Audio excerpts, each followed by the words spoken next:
entanglement was distributed there. And so it really opened a new era of quantum communication. So this quantum satellite had the source at it, and it can send the photon down on Earth. And then later on, this was the plan initially, that they were going to do the quantum key distribution, which they have successfully done now. And they can also do quantum, they also had planned to do quantum teleportation with it, which they also are going to do, which they have also achieved. And then they want to have a global network.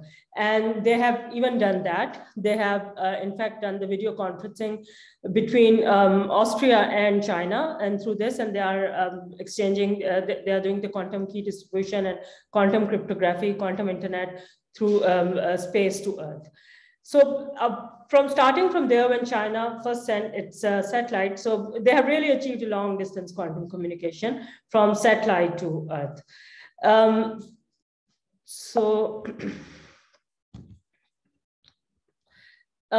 This is a position just a year back, that there were many plans. There are some are in operation and some are planned. There are many satellites now. Some are in the Earth orbit, in the lower Earth orbit, and some are at medium Earth orbit, and some are at geostationary orbit. One of them is there. And you can see that like in USTC, China is collaborating with Austria, and there's a satellite. There are two satellites. One is Messius, which was the first satellite, and then there is another satellite by which they are sending the signals down to Austria, and they are doing the quantum communication there. So it's really an intercontinental quantum communication going on there. And then they have. There are many other, like for example, there is between China, there is one by Germany and Canada, and there is one satellite by Germany, and then with Italy, there are many by Europe and Canada, and then one by Japan as well. So the world is really going to go to space in order to do the intercontinental the quantum communication. But the thing is that these satellites are, of course, they're there, and they work when the weather conditions are very good, which means that there is no, they normally work at night. So they are at a very high altitude at Earth, from where they can send the signal. So they are normally the mountain peaks. And then within the cities or within the country, they have to rely on the ground communication. So they do send the signal from the satellite, but then in order to communicate within the cities, so intercontinental is via satellite, but within the cities is through ground. So we will see that how we have, we are trying to increase the distance both on the ground and from the satellite to the Earth.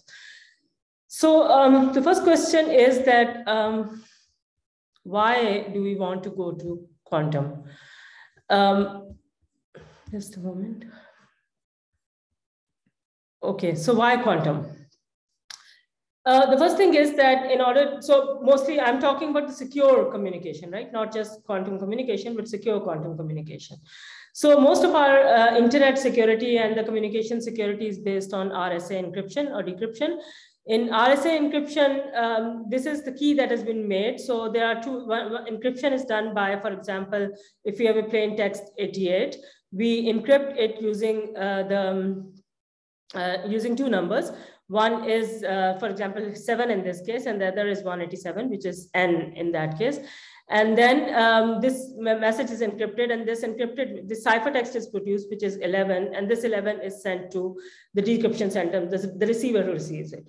The receiver, so the public key is now 7 and 187, right? So it's 7 and N, which is 187. So the private one is same 187. He knows that, but there is also another one, which is 23. And let's see how this 23 is calculated. So 187 is a number, and it can be factorized into two prime numbers, which are P and Q. And then a function phi of n can be computed from here by P minus 1 into Q minus 1, which is a one-way function, which means that if you, phi n is, of course, if you have P and Q, it is very easy to compute. But if you do not have P and Q, it is very difficult to decompose phi of n into P minus 1 into Q minus 1, which means that prime factorization is in fact is a one-way function. That is, if number is very large, it is very difficult to factorize it. So then the receiver, but the receiver can do it because the receiver has this key 23, which is co-prime with the, so he can deduce a number which is co-prime with this phi of n, and then he can use this co-prime number to get the n back. Okay, so the main trick over here is that the receiver in fact has this will have this factorization numbers. These are p and q, and but the sender or anybody who's listening to it knows the public key only, which is these 7 and 8, 187, and he cannot, knowing 187, he cannot decrypt it into p and q. So but the problem is that with the advancement of quantum computation, if the quantum computers are built, then Shor's algorithm can make this prime factorization very easy, and it can be done on quantum computer, and then all the security is threatened, and we have to deduce another method by which we can encrypt our messages. So one thing is to see how it could be done. So quantum cryptography, what I've told over here is, in fact, there's a public key and a private key, but it is normally done using this method in which you have a plain text key and a single key out there. So the single key is shared between the sender and the receiver. And so there can be any encryption method in this method, that you have a plain text P and there's a key. So the sender, which may be Alice, can encrypt a message, and then she can produce a ciphertext and send it through open channel. Open channel means that any eavesdropper can attack it, can listen to it, can manipulate it, or do anything with it. And then through this open channel, it reaches Bob, who has the same decryption by which Alice encrypted her message. And he can then, if he puts in the same key inside, he will get the same plain text out. So the main problem here is that the key has to be the same. So, which means that this key Alice and Bob should have a way to share this key. So quantum key distribution, first thing is that we have to first know there should be some encryption which should be secure, right? So we need to have an encryption which is secure, so that anybody who, of course, this will be known that what encryption scheme and what decryption scheme is being used. So knowing the encryption scheme, it should be, without this key, it should be it should be impossible for an eavesdropper to decrypt it, right? So we have one such cipher. The cipher is this perfect secrecy is achieved by this Farnham cipher, which is called the one-time pad. It's a very simple cipher. It was given in 1926. It's a classical cipher, nothing to do with quantum. So there's a message. So we convert the message into bits, which means that into 0 and 1s. And if we have a key which can be added bitwise to this message, P, and so that it is as long as the message, and then we add it bitwise. So we do the addition modulo 2. So we add 0 and 1, we get 1, 1 plus 0 is 1, 1, 1 is 0, so 0, 1 is 1, and so on. And the ciphertext that is produced is 1, 1, 0, 1, 0, 0, 1, 0, 0, 1, and it is sent to the open channel to Bob. Bob receives the cipher, and he is now capable of decrypting it. So he also knows that how it was encrypted. So he just put in the K in this P plus K. So we will get P plus K, and K plus K is 1. So we get the P back. So if he puts in the same key, he will be getting the message back, right? So he will be knowing the message. So the cipher is just this addition modulo 2 with the K. Now, this cipher is mathematically proven to be impossible to break under certain conditions. The conditions are that the plain text and key should be added bit by bit, right? It means that it should be as long as P. And the second thing is that it should be totally random, right? So key should be totally random. So there are conditions on the key. And then the third thing is that it should be secret, which means that nobody knows it except the sender and the receiver. And it should be used only once, which means that if it is used more than once, then there's a possibility that by just looking at the pattern in the two or three different messages, somebody can guess the cipher. So it means that if you can create such a key, if you can distribute such a key, or to sender and receiver share such a key, then there will be a perfect secrecy. And this fund, they can do their messaging by this Furlan cipher, right? So there will be a secret communication using this. So quantum key distribution is all about distribution of this key. So cryptography is actually key distribution. So it is a distribution of this key through open channel. And in such a way that even an adversary is listening to it or looking at it, it can still get the message, and it can still get the key, secret key, even if there is an adversary, even if the channel is open. So the key would still be secret. There is, so let's look at that, why we are going to quantum, and what quantum features are there that we are going to use. So we have these quantum features. First thing, let's look at what quantum bit is, right? And what else it has, what a classical bit doesn't. And a classical bit can take two values, as we know. It can take two values, 0 or 1. Similarly, a quantum bit can take also two values, 0 and 1. So this is just a cat, which shows that it's a quantum state, right? Just to represent it, but it has two values, just 0 and 1. We can give anything a 0 value. For example, spin up and spin down of electron. We can call spin up to be 0 and spin down to be 1. We can call a bit polarization, horizontal polarization to be 0 and vertical polarization to be 1. We can have a Schrodinger cat. A dead one is 0 and a live one is 1, and so on. But the important feature which is missing in a classical bit is the superposition. So a quantum bit can exist in superposition state, whereas a classical bit cannot. And in fact, we can use this superposition phenomena, and we can manipulate it in order to get secure communication. So let's look at what we can do. So we have one thing, another thing, that with these quantum states, since we can talk about superposition, we can talk about non-orthogonal states. Non-orthogonal states are one in which one state has some component, you can say, or some part which is along the other state. So they are not totally orthogonal to each other, which means that some part of one state is included in the other state, right? So let's look at it like that. So first thing is that quantum mechanically, you cannot measure an unknown quantum state without disturbing it, without changing it. For example, we have a state psi, which we want to determine, two states, psi and phi, and we want to determine them. These are two unknown states. And we have our machine, which is this E, right? And we do this, and we do a unitary evolution, and we do psi and E, and we perform a unitary operation, and we keep the original state psi, and we get a state V with there, which means that, okay, we have got a state V, and we can now say that the original was psi.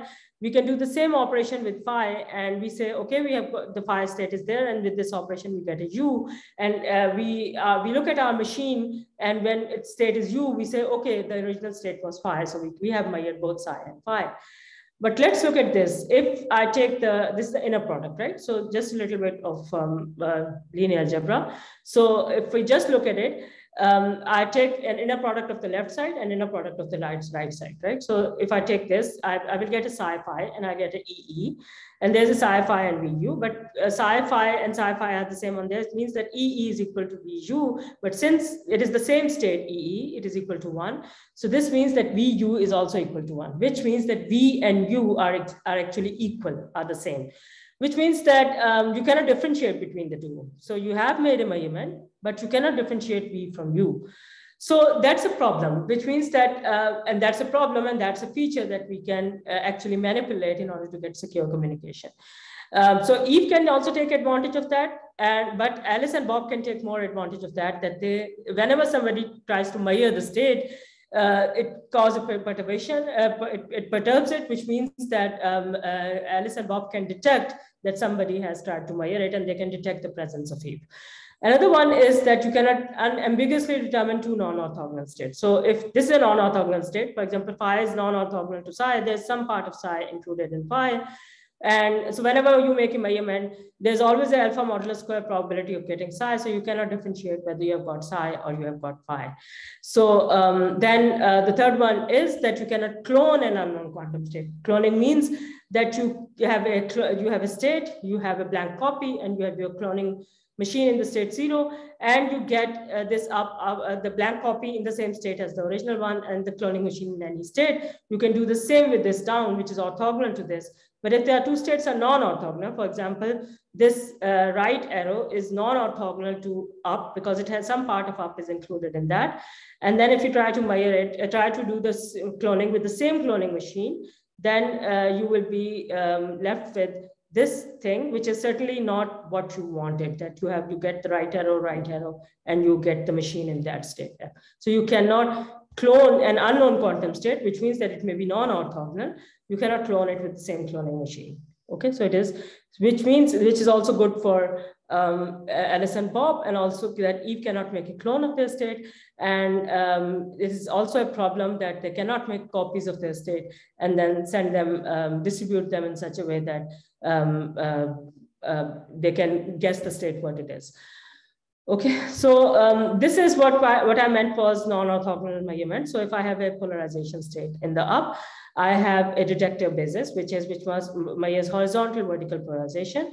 So I will always get, if I measure it, I will always get an up state. So there's no chance that I'll get a vertical state. I'll always get a horizontal one. Sorry, I will always get a vertical one and no horizontal one. So this is my bit value 1.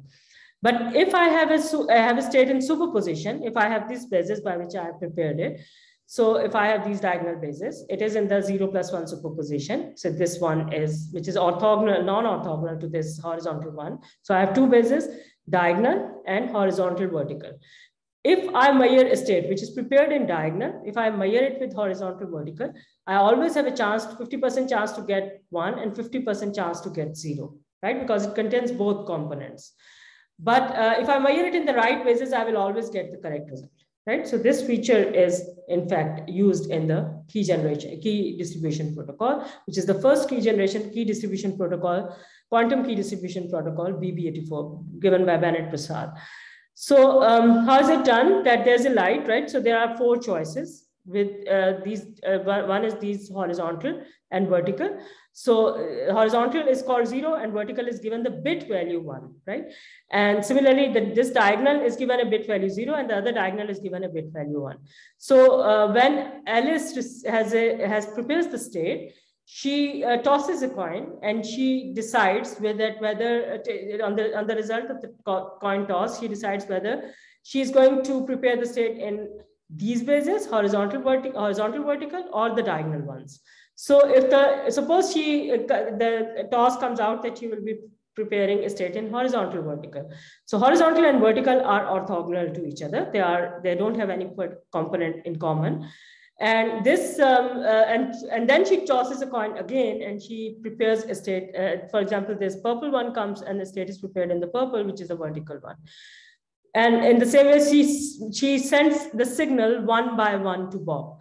Bob is sitting with his detector basis. So it can be horizontal vertical and it can be diagonal. So if, as I told before, that if they measure with the correct basis in which the state was prepared, so if it is prepared in horizontal vertical and if they measure in horizontal vertical, he will have the same result. But if he measures in the wrong basis, there is a 50% chance that he will get a 0-bit value and there's a 50% chance that he will get a 1-bit value. So Alice sends bit by bit, Bob measures bit by bit, and they record their results in sequence. So this is the Alice bit sequence. First one, her value was 1, but Bob measured in the wrong basis. So he measured in this blue-green ones and he got the result 0. He could have got 1 as well, but let's suppose that he got 0. Then with the green one, so this second signal that Alice sends, Bob measures in the right basis and he will definitely have exactly matching result. So in this one, then this purple one, right basis, Bob measures in the right basis, his result exactly matches.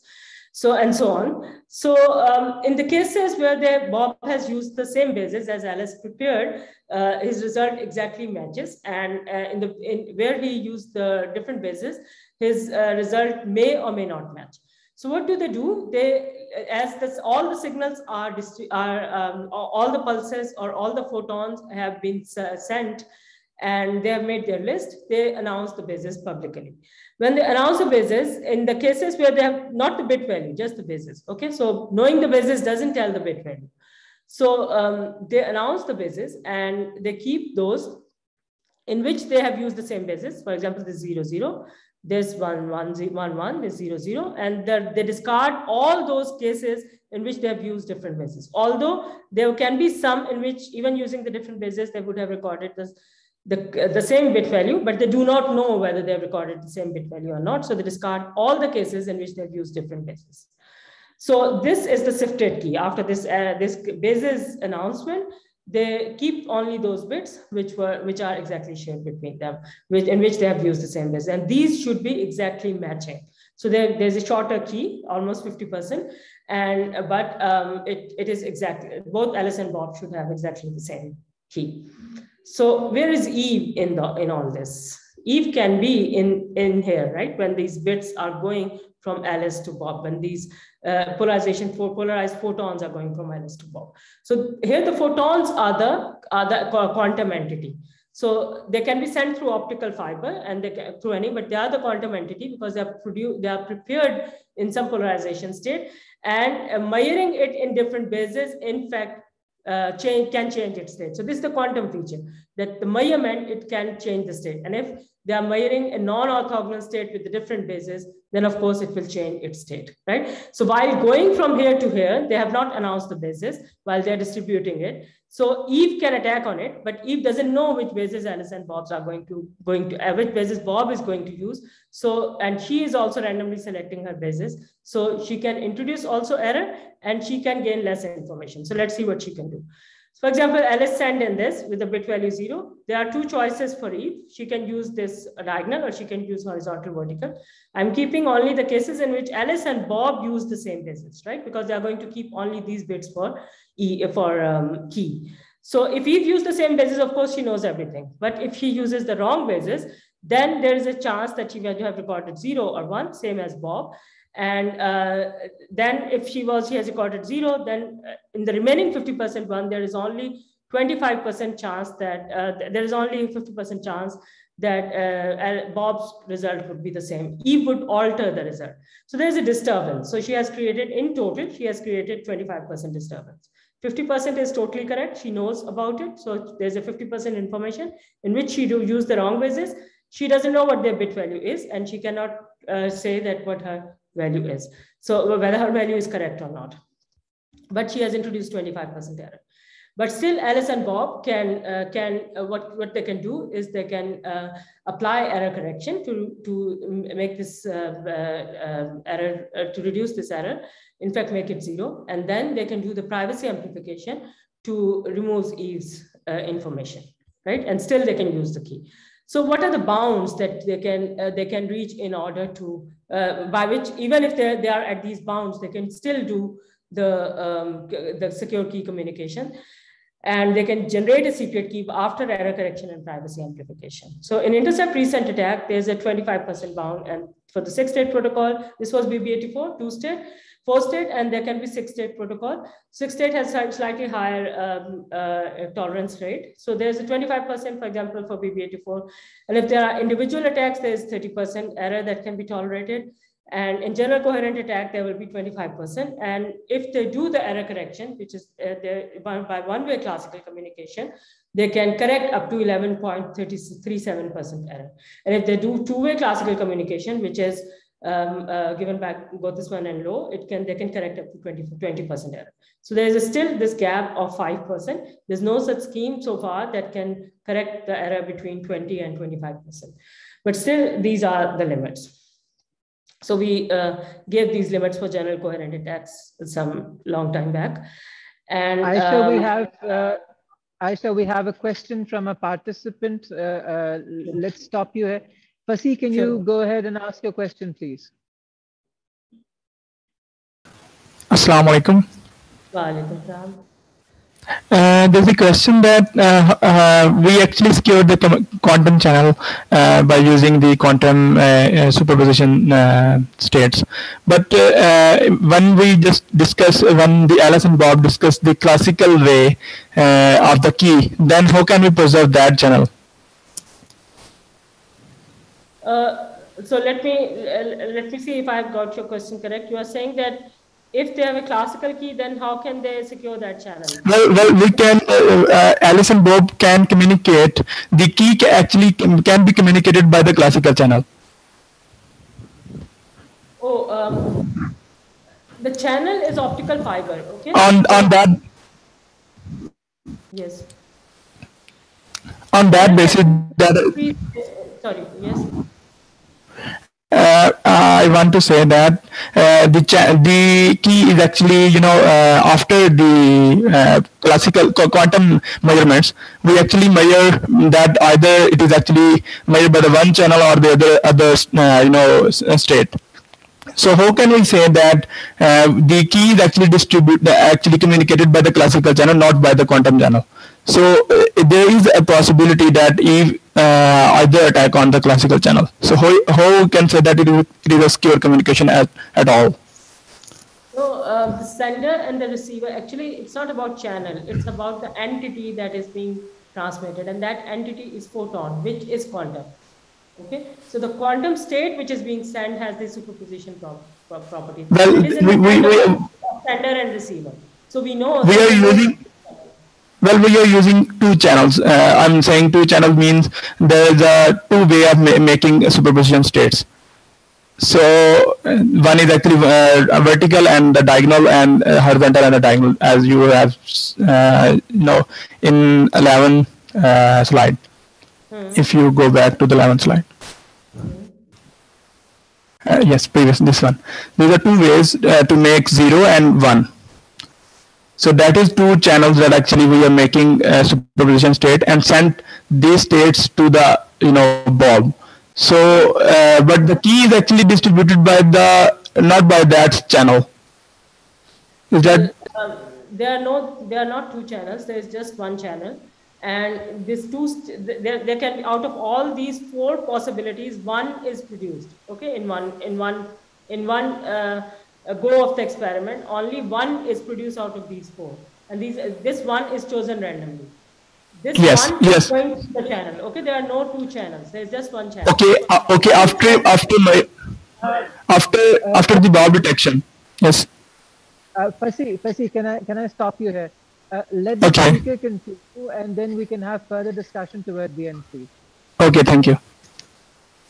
Okay. So the channel that is taking it is quantum. It's called quantum because it is taking in the quantum entity, and it is retaining its state, right? If nobody is attacking it, and otherwise there's just one channel through which it is propagating. So let's come to what bounds we have, and then there are certain other variations of these protocols. These are the more QKD protocols in the early ones of those.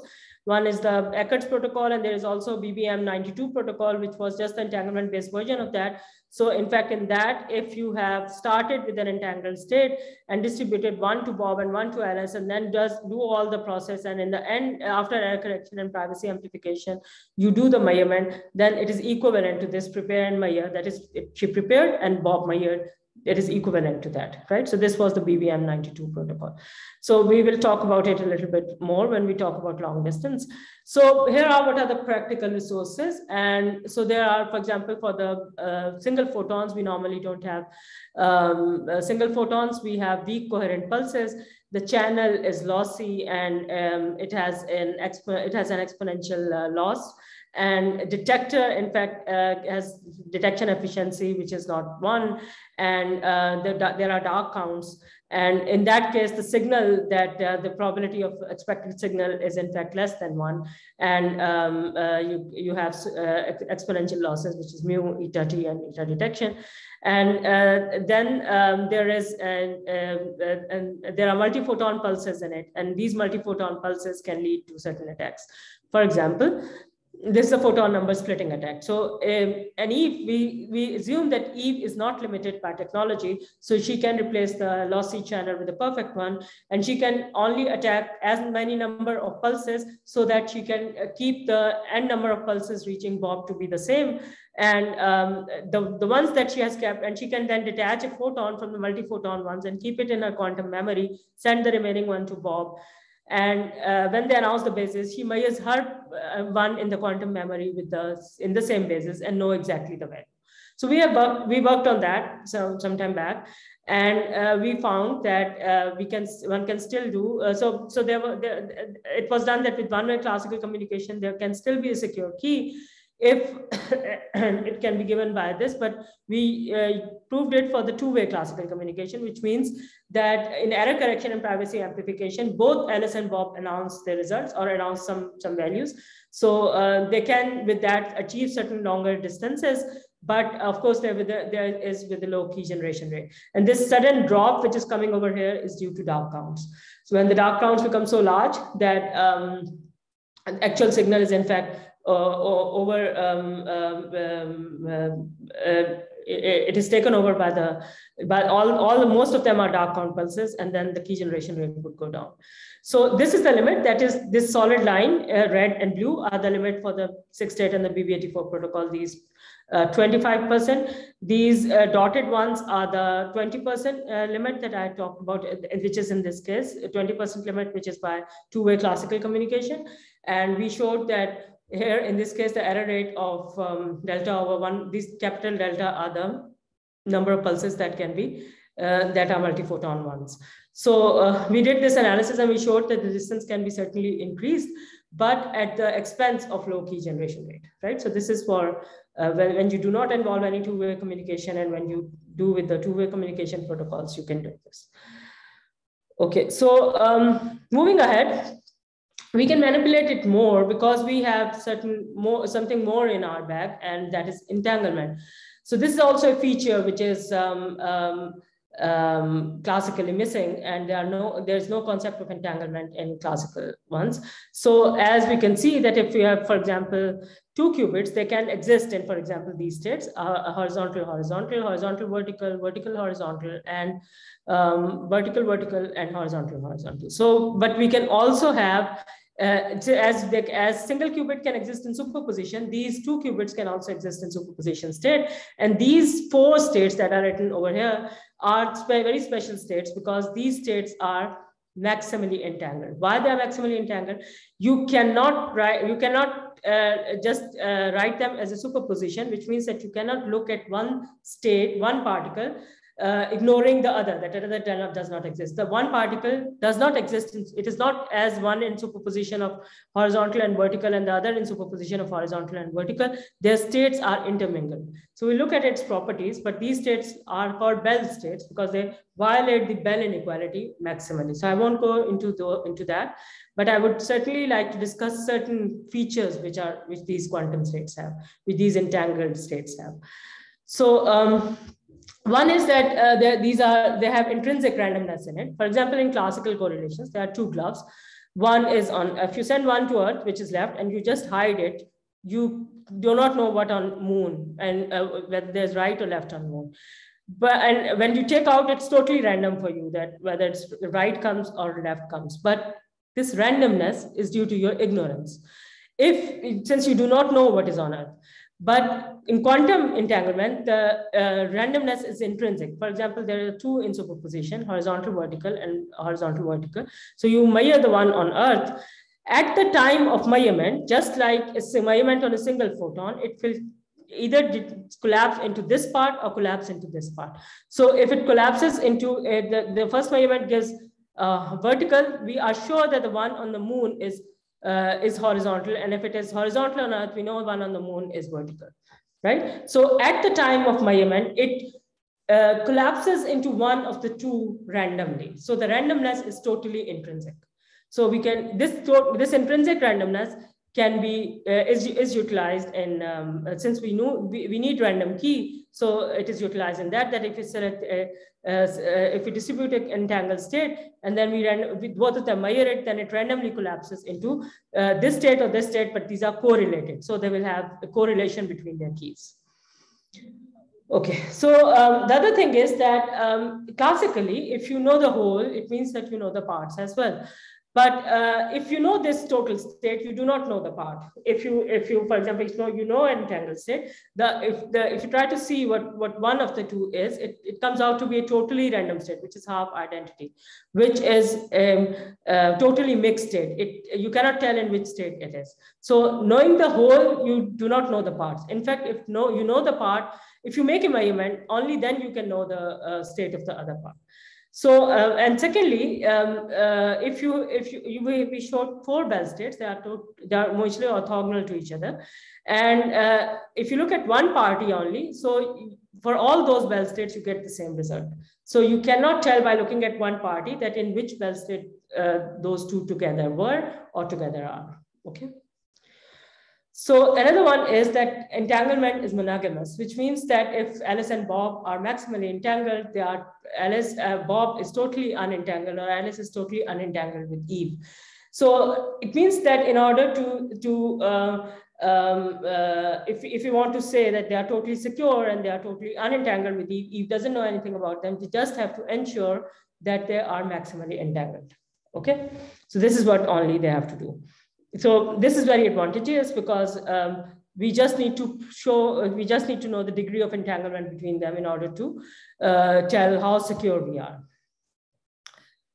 Okay, so how can we utilize entanglement? First thing is that we can utilize entanglement, which can lead to quantum teleportation. So what can we do with quantum teleportation? This is an unknown state, phi A1. We take an entangled state. I call it EPR state because it's Einstein-Podolsky-Rosen state, and it is entangled state. One particle to Alice and one particle to Bob, who is far away.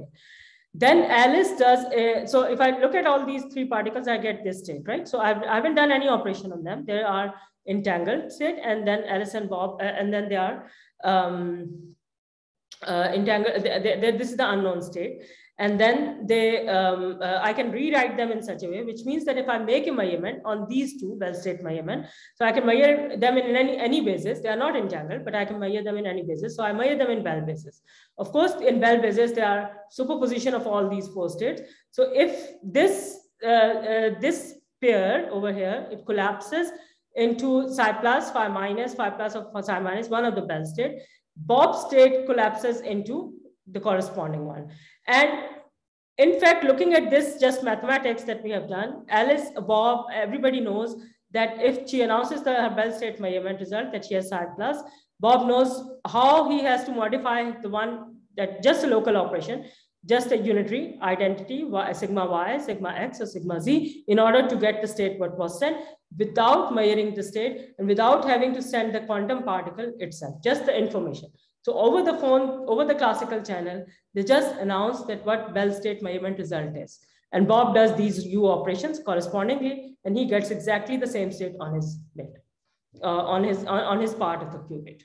Okay, so this is a quantum teleportation. So it's not it's the information about the bit which is being sent without sending the bit physically and without, and it is secure as well.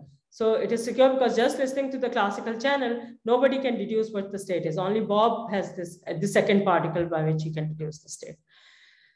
Next thing is that we can, in fact, do entanglement swapping, which is teleportation of entanglement. So we have 2 entangled state, and we just make a Bell state measurement on one part from each, and this entangles these 2 outer ones, right? So we have extended the distance of entanglement. So if we want to entangle 2 distant parties, we just make a Bell state measurement on one part from each, and we can entangle them to a long distance. So,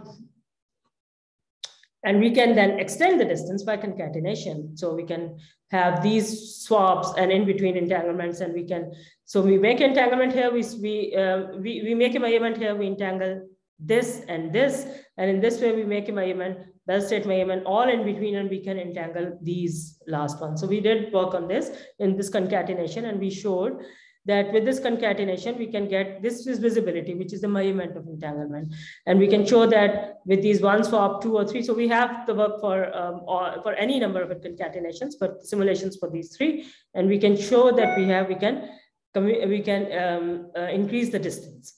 But the visibility, of course, goes down, which means that the degree of entanglement goes down as the concatenation increases, right? So which would certainly affect the key generation rate. So the sources that we have, this is we use the parametric down convergence source. So I just leave this. The channel has these exponential losses as before, and the detector is like this. So the detector modeling is very interesting because anything that goes wrong in the channel, anything that is lost, whether Eve has got it or whether it is lost in the channel or whether the detector has lost it, can be included in this. It is assumed in such a way. And in fact, if the source has also sent the empty pulses, we can also include those empty pulses into this detection efficiency. So everything that is lost or not detected is in fact the detector's fault. And the detector is modeled in such a way that there is a beam splitter in between, and the detector is, and there's a perfect detector at the end. So all the losses are included in the transmission of, or the losses of this beam splitter. So just a threshold detector can be given as, with the dark count probability, this, and it can be, one can find the detection efficiency for detecting no photon or detecting 1 photon when I were incident, right? So, and this is what we propose, that we can use this concatenation to do long distance quantum communication in a QKD protocol. In a QKD protocol, we have a PDC source. So we have intermediate stations, and at each station, this is a Bell measurement, and this is a Bell measurement, this is a source. And at each intermediate, there's a Bell measurement. And when the Bell measurement results are sent from each channel to Bob, who makes a table, and then he can create a secret key. And then in the end, when Alice measures, and she sends her result to Bob also, and then he can make a list, Alice knows her measurement result, Bob compares it with it, and he can make a key, he can make a list of key that he will be getting, and he records it. So we did this quantum key distribution, and we optimized these channel efficiency, the source, and we also optimized the channel efficiency, and in fact the eta, which includes all the efficiencies. And we then generated the key generation rate for 3 of them, for 3 swaps, up to 3 spots. And you can see that the key generation rate is very, very low. It is it is log of -10, which means that if 10⁻10 pulses are passed, only 1 is retained, and it will become the part of the key. So which is very, very low. So this is a problem with this. Okay, we have enhanced the distance, but the key generation rate is very low. So how to, and of course we have reached the bound. We are very close to the bound. This is the bound that one can get to, which means that if there is, this is the maximum that one can go with the repeaterless setup. That is that if there is no repeater in between, then one can only go to up to this one. And this solid line is with our with the TGW bound, which is the Takioka, Buha, and Wilde bound. And these are our rates in the repeaterless setup, but upper bounds of our scheme. Which upper bound means that there is no the source is perfect, and which means that the visibility, and of course the detectors are perfect, which means that visibility would be 1. And in that case, the only thing that is lost is in the sifting process, and these are for the 3 of them. So the top one is N is for 1 swap, then the middle is 2, and this lower one is for 3 swaps. So so there's not much room, but one can do more with it, right? So which means that one has to go to the repeater setup. What is a repeater setup? Repeater setup includes quantum memories. So quantum memories are such that that rather than that we do a Bell state measurement over here, but we store one part in the quantum memory. When these results are successful, only then these are taken out of their quantum memory, and then these a Bell state measurement is performed on the adjacent ones. So this way there are less incidents in which the key is disregarded. Earlier one, all the Bell state measurements have to be successful in order to be part of the, because the Bell state measurement is probabilistic. So the Bell state measurement has to be successful in order to be part of that. So, so we'll go ahead, and this is what it is actually done. So it is done in such a way that there are different time bands, and there are these frequency, the pulses are in fact sent, there are entangled pairs produced, but M of them, right? A large number of them. And then they are combined in such a way that and they are all of different frequency. So whichever frequency, even if one frequency is successful, it will be a successful Bell state measurement. So there's a very high probability of successful Bells. And once this intermediate elementary length Bell state measurement is successful, then they take out this from the quantum memory in the same frequency as this, whichever frequency was successful, which means that the frequency is matched. And then they are combined on a Bell state measurement apparatus, and then there would be an elementary, there would be a key established if all are successful. So you can see that for different ones, for example, single swap, 2, 3, these repeater setups, they keep on increasing the distance, and the key generation rate has enhanced quite significantly. Right. So if we have quantum memory and if we have quantum repeaters, then we can enhance the key generation rate. But of course, there's one problem with it. It's a repeater, and there's an entanglement. You have to establish an entanglement. You have to share it between these. And so next thing that we are doing now is that we are thinking that what if we get rid of entanglement, which means that these Alice and Bob are entangled.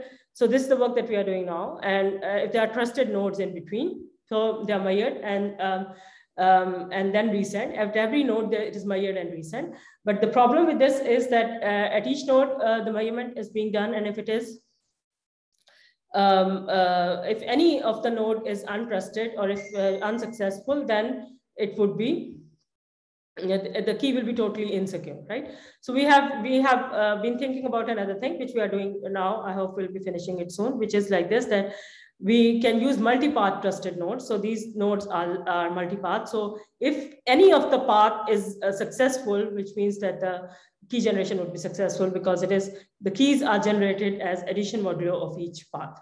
So this is, so I hope we will have some good results for that. So back to it. So this is all what we need while we are doing the intercity long distance quantum communication. And we need to enhance the distance. We need to do the secure communication from there. And this is the quantum satellite, which can send through the vacuum, right? We don't have to worry about the losses. We don't have to worry about the untrusted ones, but it can do through the vacuum. But the problem is again the same, that it can only work for high altitude, something which is at high altitude, free air, and within the cities, communication has to be done through the ground. And you can see how long these distances are. This is 7,600 kilometers between Austria and China. And this is what they have done with this small setup between their two cities, which is 2,500 kilometers. And hopefully with this together, combining the two, we can definitely can attain the secure communication. And another work that we are working on is quantum internet, which means that connecting the using the entanglement. And of course, it involves entanglement, that we can make a network of, make a connection, a network of connections between different parts. And for example, in a city or at short distances as well, but with the secure communication, definitely. Okay, so back to this. So hopefully this would bring some new things, and we will be having a very, very long distance communications. So these are while doing this work, I have this work was done in different stages, and I really appreciate the funding that I received for my travel, and also to China, to Canada, and the APS funding for another travel to China, to Canada. And thank you very much for your attention.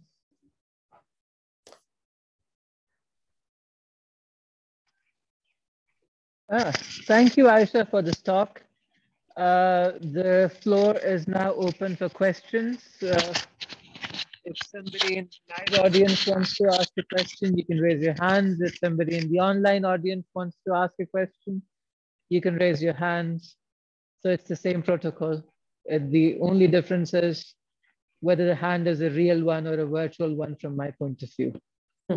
So please go ahead and raise your hands and I'll come over to you so you can ask a question. While people are waiting, Fasi, do you want to further clarify your point aap keh rahe the? But before you speak, I'm going to request you कि आप अपना ज़रा थोड़ा सा microphone volume ज़रा थोड़ा सा कम कर दें, and then please go ahead and talk. मैं समझ गया हूँ. एक्चुअली मुझे कंफ्यूजन थी कि जो क्लासिकल कम्युनिकेशन है वो बाद में हो रही है, क्योंकि पहले एलिस ने बॉब को क्वांटम स्टेट सेंड कर दी, उसने रैंडमली मेजर की और उसके बाद क्लासिकल की जो है वो डिस्कस हुई, जिसके बाद उन्होंने डिस्कार्ड किए और एग्री हुए उसके ऊपर. तो वो मुझे समझ आ गई थी. तो नेक्स्ट क्वेश्चन ये है कि how can we can think about the quantum memory, because there is no possible way to store these superposition states yet. नहीं, ऐसी बात नहीं है कि we cannot think of it. Of course it's difficult. और quantum memories जो हैं वो local labs में बन भी गई हैं, लेकिन I don't know exact experimental situation. लेकिन मतलब इतना मुझे मालूम है कि there are quantum memories available, जो कि क्वांटम जो कि एटॉमिक बेस्ड भी हैं और लाइट से भी आप उसको एक जगह स्टोर कर सकते हैं. लेकिन जो चीज़ मिसिंग है वो ये कि QKD सेटअप के अंदर जो कि आपका इतने डिस्टेंस पर एक्सटेंडेड है, उसमें इन क्वांटम मेमोरीज को यूज़ करना इतना फीजिबल अभी नहीं है. लेकिन it's not far, I mean it's not something that can not be done. ठीक है. Time crystals are actually the most समझा जाता है कि इसको क्वांटम मेमोरीज के लिए यूज करना फिजिबल है. तो क्या इसके बारे में कोई आइडिया? सॉरी, फिर कहिएगा किसके बारे में? Time crystals. Time crystals? Yes. I'm sorry, I haven't heard of it. So I'm sorry, I cannot comment on that. Okay. Gee, does anyone else have a question? Aisha, hang on. We have a question from the live audience. So I'm going to hand over the microphone to the gentleman. My name is Daud, and my question is, has this system been practically implemented, and what are some of the problems that arose when this system was practically implemented? Okay, so one thing was this concatenated swapping. Okay, so far the experiments that have been done are only with a single swap. Okay, they haven't done it with concatenation. The problem is that the key generation rate is very low, which means that they have to wait for one single bit of key that could be successful and that could make the part successfully make the part of the key. They have to wait for a very, very long time. So they have done it with single swap, and that was doable, but they haven't done more than that. So as I said before, that the main problem is the key generation rate, which means that, okay, we are increasing the distance with every such proposal, but the key generation rate is very low, which means that in order to have a significant, of course, we have to generate the key, and then we have to use it in order to send the message. That is our aim. So if the key is taking too long to generate, it's not feasible. So they in China, they had done the single swap experiment, but they haven't done more than that, because it's from mathematical calculation, it is very clear that they have to wait very long for even a single bit of key. Okay, have I answered your question? Did I understand your answer correctly in saying कि वो हो जाता है, लेकिन ऐसा ही है जैसे यहाँ से इंग्लिस्तान खत लिखा जा रहा है पुराने जमाने में घोड़े पे जाने? Yes, almost. Faryad has a question for you. Yeah. Okay, so thank you very much, Aisha, for a very wonderful presentation. So I have a question about the motivation for work on quantum communication. So in the beginning, you said that the major motivation for working on quantum communication is that the classical communication is not going to be secure any longer once the quantum computers, scale up so that they can break, the bigger numbers. So that's perfectly fine. But another thing that goes against this motivation is this, that right now, actually many post-quantum encryption techniques have been developed where people have functions that actually cannot be, inverted even using quantum computers, because quantum computers are thought not to be able to solve any complete problems. So in the presence of this post-quantum classical algorithms, where we can have secure communication just classically that cannot even be broken by quantum computer. So is there any other motivation to continue working on quantum communication? In fact, they are not broken, but they are not impossible to break. But whatever is done with quantum, which is secure now, is secure always.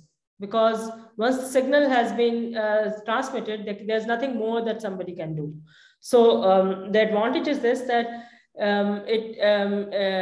it will remain secure even if technology develops. So, but of course there are techniques, but those which have not been broken yet.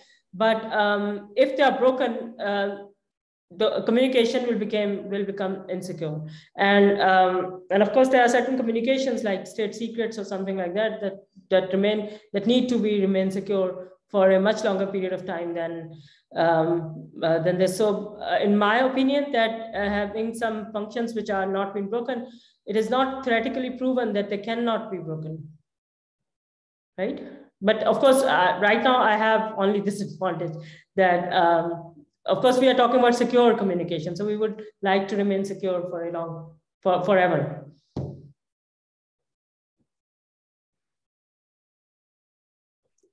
If I can just add to that, Scott Aronson, if you listen to him, he essentially says that one big advantage of working in quantum mechanics, even if quantum computers never are never actually realized, is that thinking about quantum mechanics gives you new ways of essentially thinking even classically. So for example, if you can think of, okay, you have a quantum algorithm or quantum communication method, then you can think about, okay, you can get some new ideas of doing some things.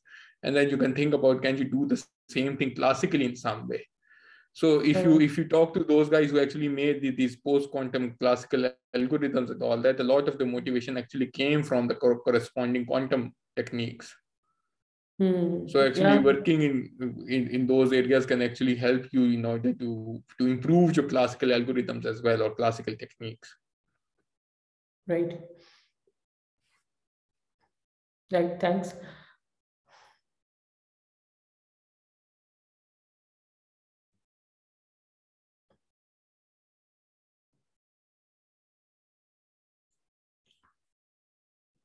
I think Asif has a question. Yes, sir. उधर कोई मैं तो उधर नहीं बैठा हुआ, लेकिन उधर कोई टेक्निकल मसला हो गया, रिजवान अचानक गायब हो गया. आसिफ आप पूछे. हाँ आसिफ आप पूछे. In classical communication we have attenuation along the way. So do we have a similar kind of a problem in quantum communication? It is attenuation of what? Sorry. Classical signals usually attenuate along the way. So do we have a similar problem for quantum communication? With quantum communication, we have a problem of decoherence, right? Which can be you can draw an analogy between them. So whenever a quantum state, it interacts with the environment, it changes its state. So decoherence is a big problem in quantum communication. So you have to transfer it in such a way that it cannot interact with the environment and change its state. And how long have people achieved the quantum communication? How long means the distance? Okay, so the distance are in hundreds of kilometers, like 404 last year, as I remember. But they are, of course, increasing it in Measurement Device Independent one as well, which increases the key rates. But of course, with the satellite communication, it is in thousands of kilometers. So, so on the ground, it is within 1,000 kilometers. Thank you, madam. Am I audible? Yes. Yes. Okay, so I don't know what happened. The mic wasn't working. मैंने 2-3 मर्तबा दावत दी आसिफ को. Thank you, Adam, for stepping in. Okay, so who else has a question?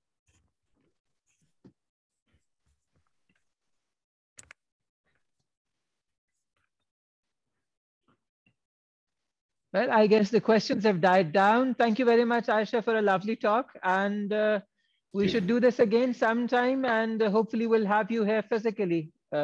Yeah, sure. I would love to.